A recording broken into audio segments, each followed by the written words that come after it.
Hi guys! Today I wanted to go over essential oil and safety use.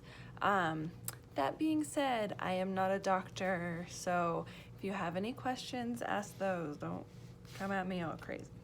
But essential oils are essentially concentrated plant material, usually steam distilled, but there are other ways to do it. And it is lavender, for example. Hundreds of pounds of lavender all pressed to get the essential oil that is in that plant. So it is concentrated plant material. It is known for its medicinal uses, and it completely varies plant to plant what it's good for. There are also contraindications to each one, and those are important to know as well. So treat them like a medicine. Basics, essential oils, you use drop by drop. I have had people say like, oh, I put a teaspoon in the bath, and then no, it is drop by drop by drop. So a great book that you can use as a resource is Valerie Wormwood's Essential Oil Aromatherapy book. It is everything. So it tells you how to dilute them. It tells you, because the dilution factor on each one is different, it tells you the warnings, it tells you what it blends well with. So this is a really good thing to have on hand, but you can also find that online. Just make sure that you're looking at a reputable source. So this is one that I very much consider a reputable source. So that's a good one. And something that I have seen a lot is you need to make sure that oils are diluted in a carrier oil. You'll see that terminology all the time. And that just means you can't just put a drop of oil on your skin. Some of them you can, but you want to dilute them in an oil. Like a jojoba oil is really great because it is the least greasy oil. It's the most similar to the oil that your skin naturally produces. So that's a great one to do. People use fractionated coconut oil. I'm not a fan of that. It's been processed, but you can use that. You can use sweet almond oil as another good light oil. You can use olive oil. You can use something that you have on hand so that you don't have to go get another one. Just be mindful that each oil has a different viscosity. So there are certain oils that are called hot oils that will literally burn your skin if you use them neat, which means with no carrier oil. So you really need to be careful. Things like oregano is really hot.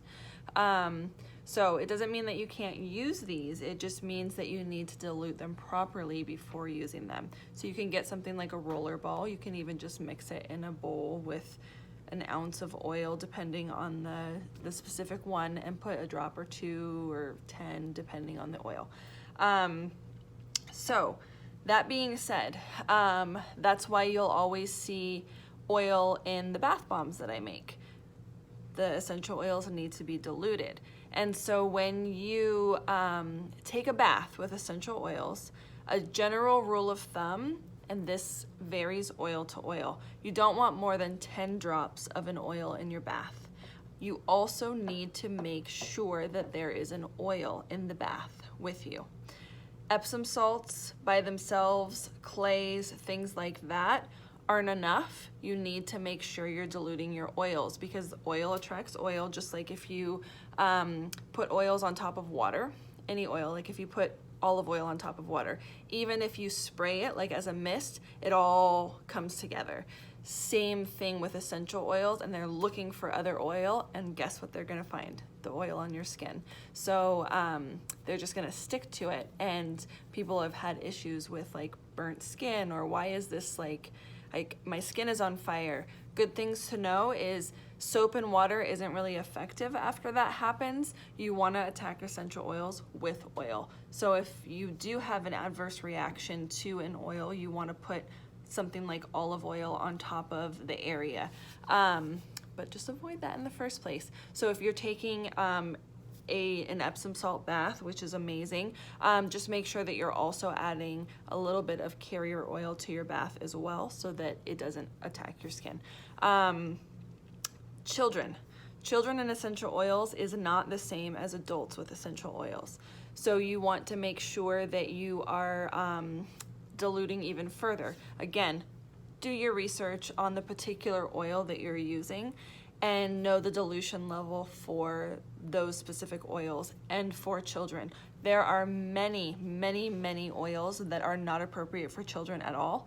And there are different age groups for like 3 months, 6 months, 5 years, 8 to 10 years old, things like that. There are oils that your children can't process the same way that you do. Their bodies are much smaller, so the dilution level is a lot larger. So just taking those things into account. That being said, animals. So a lot of people want to take care of their pets naturally, which is amazing. Cats do not metabolize essential oils.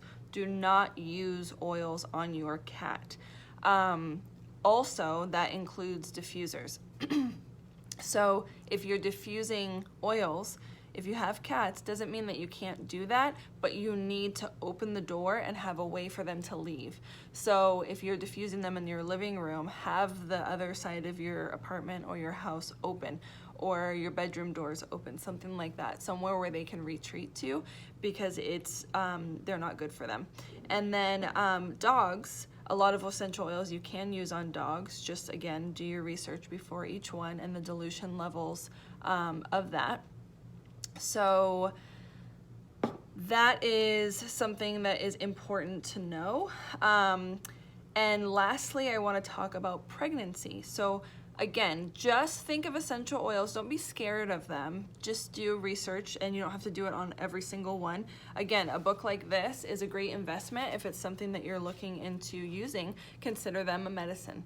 So not all essential oils are appropriate for pregnancy. Some are very bad for pregnancy. They affect hormones, they affect estrogen production. Even something as benign as lavender, it heightens estrogen production. So if you're pregnant, you don't want to do that, especially if you're pregnant with a boy. So things like that are just really good things to know. It seems very overwhelming in the beginning, but great basics. I love lavender and chamomile. They're two of the most just safe overall oils that are really relaxing. They come with so many benefits. And so those are great ones to start with. A lot of people love peppermint. Peppermint is a great awakening. It helps clear the sinuses. It's amazing for just breathing in general. Rosemary is another good one, and it's great to clean with because it's antibacterial. It also helps to cleanse the lungs. It's great for memory. So it's great for your hair. So there are so many amazing uses. I would use essential oils before I would use anything else 99% of the time. So they're wonderful to have on hand. Like I said in the other video, just really be mindful of where you're getting them from. I love Mountain Rose Herbs. This is just one that I grabbed off my shelf. But they're amazing. They smell amazing, so you can use them as a natural perfume. This is a great one for that. And you can put them in candles or in diffusers and things like that. Just make sure that you're using them safely. So grab yourself a book like this, a great resource that you can just have on hand and look through and decide the best one for you or your symptoms, and just be mindful around pregnancy, babies, pets, and yourself. And they're easy to use once you learn these few tricks, and they're just so beneficial to your life. So I highly recommend essential oils. Just use them safely.